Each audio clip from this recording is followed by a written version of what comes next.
제주의 다양한 소식을 전해드리는 뉴스 브리핑 순서입니다.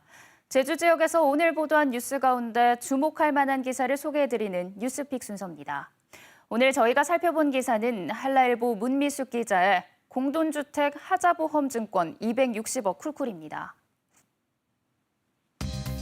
공동주택 입주자들이 건물 하자를 보수해야 할 경우 공사비로 쓸 수 있게 건축주가 보증보험사에 일정 금액을 예치해 자치단체에 제출하는 공동주택 하자보험증권이 있는데요. 이를 찾아가지 않은 사례가 적지 않다고 한라일보가 보도했습니다.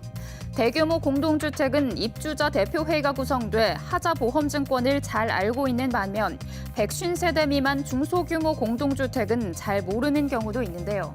제주시는 2011년부터 제주시에 제출된 하자보험증권 1,208건에 973억 원 중 미수령 증권이 485건, 263억 원이라고 밝혔습니다. 제주시는 지난해 5차례에 걸쳐 등기 우편으로 증권 수령을 통보했지만 여전히 40%가 수령하지 않고 있는데요.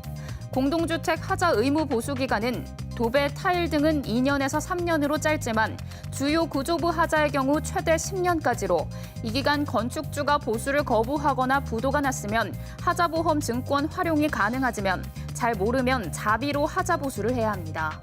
서울시 24개 자치구의 경우 증권을 홈페이지에 올려 열람 가능하게 하는 등 적극 행정에 나서고 있는데 제주시도 올해 미수령 하자보험증권을 입주자들에게 인계할 수 있도록 다음 달 우편으로 통보할 예정입니다. 자칫 놓칠 수 있는 하자보험증권 문제를 짚은 한라일보 문미숙 기자의 보도를 오늘의 뉴스픽으로 전해드렸습니다.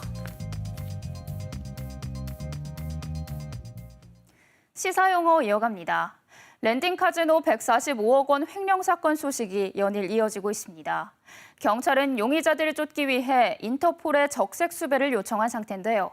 잠시 후 소식 전해드리고 오늘 시사용어로 인터폴 적색 수배 정리해드립니다. 인터폴은 세계 각국의 경찰이 공조해 국제범죄에 대응하기 위해 만든 조직으로 현재 194개국이 참여하고 있으며 공식 명칭은 국제형사경찰기구입니다.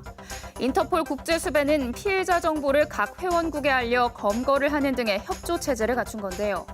인터폴 국제수배 종류는 정보조회와 실종자 신원 파악, 테러나 위험 인물 경고 등 모두 8가지가 있는데 이 중 적색 수배는 체포영장이 발부된 중범죄 피해자에게 내리는 것으로 피해자를 잡아 본국으로 송환하기 위한 최고 등급의 수배입니다. 적색 수배 요청 기준은 살인, 강도, 강간 등 강력범죄나 조직폭력사범, 5억 원 이상 경제사범 등입니다. 계속해서 주요 단신 정리해드립니다.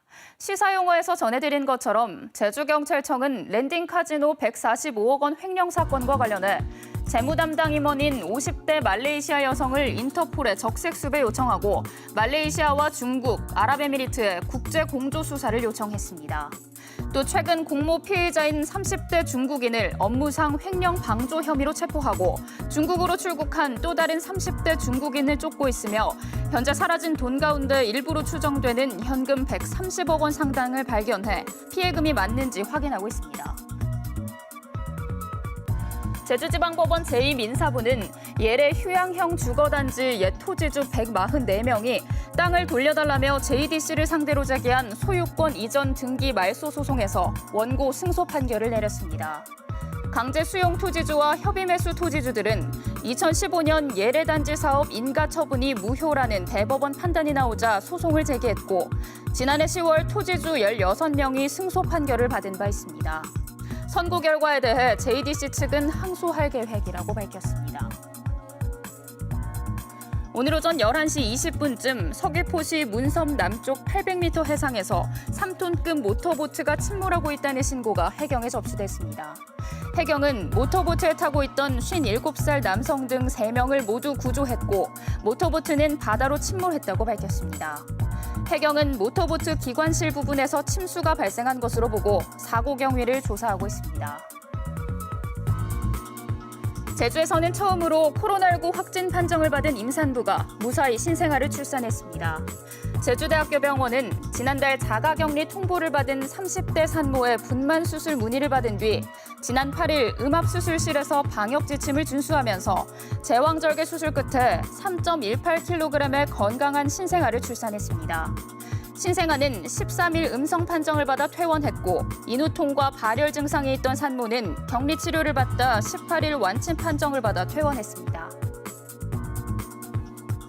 제주문화예술재단 이사장과 직원 등 6명이 도지사의 특별명령을 어기고 결혼식 참석을 위해 서울에 다녀왔다는 어제 KBS 보도와 관련해 재단의 관리 감독을 맡은 제주도는 도민 여러분께 사과드린다며 지도 점검 권한을 통해 현재 상황을 파악하고 있고 조치하겠다고 밝혔습니다.